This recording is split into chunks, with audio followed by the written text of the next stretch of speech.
अगली बड़ी खबर क्या है वो आपको बता देते हैं। देखिए, ट्रिब्यूनल रिफॉर्म्स एक्ट पर सुप्रीम कोर्ट की तरफ से नाराजगी जाहिर की गई है। ये बड़ी खबर बताएंगे, लेकिन उससे पहले एक और बड़ी खबर आ रही है, वो बता देते हैं। बिल्कुल, देखिए एक बड़ी खबर लखनऊ से भी आ रही है। इस पूरे मामले में हम आगे बढ़ेंगे, लेकिन सुप्रीम कोर्ट की नाराजगी किस वजह से है ये भी समझ लीजिए। एक्ट की वैधता को चुनौती देने वाली याचिका पर सुनवाई, और ऐसा ही कानून हमने रद्द कर दिया था, सुप्रीम कोर्ट ने यह भी कहा है। कोर्ट ने कहा, लगता है हमारे फैसले का कोई सम्मान नहीं है। ये नाराजगी है कोर्ट की तरफ से। ट्रिब्यूनल के खाली पदों को लेकर भी सुप्रीम कोर्ट नाराज है। कई ट्रिब्यूनल बंद होने के कगार पर हैं, और जाहिर सी बात है कि ऐसे में समय सीमा सुप्रीम कोर्ट ने तय कर दी है। 1 हफ्ते का वक्त कोर्ट की तरफ से दिया गया है। संवाददाता अरविंद इस वक्त हमारे साथ फोन लाइन पर जुड़ रहे हैं। अरविंद, सुप्रीम कोर्ट की नाराजगी, सरकार क्या अब इस पूरे मसले को गंभीरता से लेकर आगे पदों की भर्ती करेगी?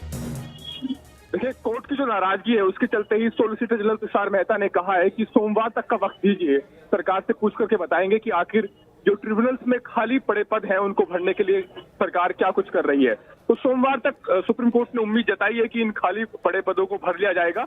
लेकिन एक महत्वपूर्ण बात यह कि जो ट्रिब्यूनल रिफॉर्म्स एक्ट है, जो कि अभी 31 अगस्त को पारित किया गया है, उसको लेकर के सुप्रीम कोर्ट में की नाराजगी थी। सुप्रीम कोर्ट ने कहा कि हमने पिछले दिनों जो कानून पास किया है, कानून जो रद्द किया है, ठीक वैसा ही कानून आपने दोबारा से पास कर दिया। ऐसा लगता है कि सरकार को इस देश के सबसे बड़ी अदालत के फैसलों को लेकर के सम्मान नहीं है, और कोर्ट ने कहा कि ऐसी सूरत में हमें देखना होगा कि आखिर हम आगे क्या कुछ कर सकते हैं। तो सोमवार तक का सरकार के पास वक्त है इस मामले में जवाब देने के लिए।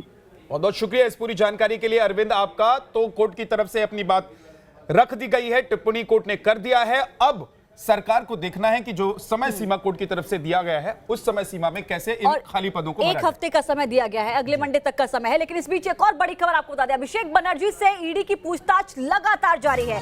मनी लॉन्ड्रिंग मामले और कोयला घोटाले मामले में अभिषेक बनर्जी से पूछताछ हो रही है। कानून अपना काम कर रहा है, अभिषेक बनर्जी ने यह भी कहा। पूछताछ में पूरा सहयोग करूंगा, अभिषेक बनर्जी ने कहा है। और साथ ही अभिषेक बनर्जी ये भी कह गए कि अगर मुझ पर आरोप साबित हो जाते हैं, यानी कि जो गंभीर आरोप मनी लॉन्ड्रिंग के उन पे लगे हैं वो साबित हो जाते हैं, तो अभिषेक बनर्जी फांसी पर लटकने के लिए तैयार हैं, कह रहे हैं अभिषेक बनर्जी। रोमानुल्लाह खान हमारे साथ जुड़ गए। रोमान, इस मामले में पूछताछ चल रही है, लेकिन आरोप क्या क्या है और कितने गंभीर हैं?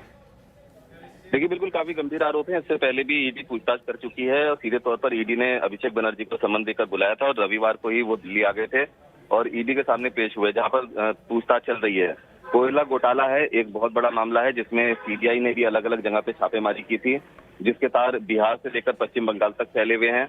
और मनी लॉन्ड्रिंग के आरोप हैं अभिषेक बनर्जी के ऊपर, जिस सिलसिले में ईडी से आज पूछताछ लगातार चल रही है।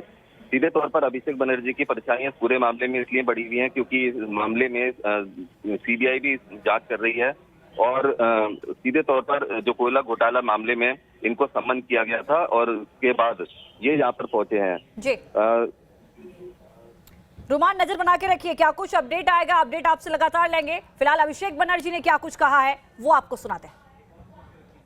कोर्ट पे मुझे बुलाया गया है, 6 तारीख का समन मुझे भेजा गया था, और जैसे मैंने कहा मैं कोई भी इन्वेस्टिगेशन फेस करने के लिए तैयार हूँ। भाई वो अपना काम कर रहे हैं, हम यहाँ पे आए। तो जो सर आरोप लगे हैं आपके ऊपर, वो गलत हैं या जबरदस्ती? भाई मैं वो बहुत पहला दिन से साफ करके बताया हूँ। यहाँ जो ऑफिसर्स हैं उनकी जांच करें, इन्वेस्टिगेटिंग एजेंसीज अपनी काम कर रही है, और देश का नागरिक के हिसाब से हमको सबका उनका कोऑपरेट करना चाहिए। मैं इसलिए वहाँ पे आई, बाकी उनका काम है और देश की जनता तय करेगी।